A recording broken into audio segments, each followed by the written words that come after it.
السلام عليكم واهلا وسهلا بكم محبي الدجاج ومربي الدواجن. في هذا الفيديو غادي نشارك معكم واحد المشروب اللي هو قوي وغني بمضادات الاكسده اللي كيساعد الدواجن على الوقايه من الامراض وكيقوي المناعه ديالهم، وان شاء الله غادي يفيدهم كيف ما هو غني بالفيتامينات وغني بفيتامين سي اللي كيقوي المناعه وكذلك يعطي نشاط للدجاج.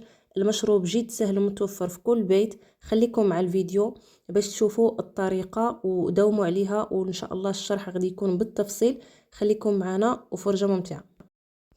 العشبه اللي كنتكلموا عليها اليوم هي الكركدي. زهره الكركدي غتمشي عند العطار غتجيب عنده الكركدي، عنده اسم واحد في المغرب كامل وحتى خارج المغرب اللي هو الكركدي.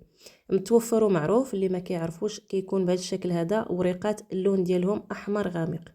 غادي تجيب منه واحد الكميه وغادي تاخذ منه تقريبا واحد الحفنه ديال الكركدي، وغادي تحطها في الماء يكون غليان. هنايا عندي 2 لتر ديال الماء غليان، درتو في كاسرونه حتى طاب، ضفت عليه الكركدي ومن بعد غادي نغطيه ونخليه حتى يدفى شويه. بغيتو تخليوه ساعتين 3 وتخليوه ليله كامله اللي بغيتو، المهم انه نخليوه حتى يطلق. من بعد كنصفيوه وما خصناش نقدموه للدجاج ديالنا واللون ديالو يكون غامق باش الدجاج يستافد من هاد الماده هذه.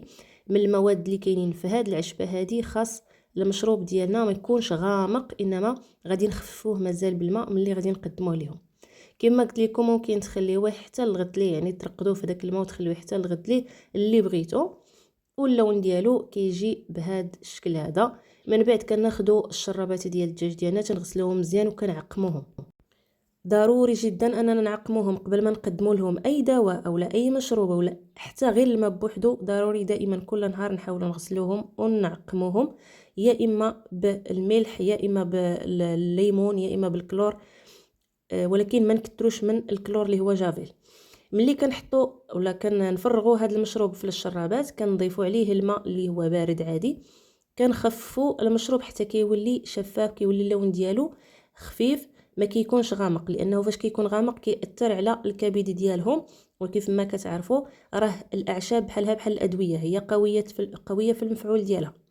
كنعطشوا الدجاج ديالنا مزيان وعاد كنقدموا ليه هذا المشروب هذا. يعني حاولوا تحيدوا هذوك الشرابات تقريبا 6 سوايع ولا كاع اكثر حتى يتعطش الدجاج ديالكم مزيان، باش ملي تقدموا لهم هذا المشروب هذا يشربوه بشراهه ويستافدوا منه.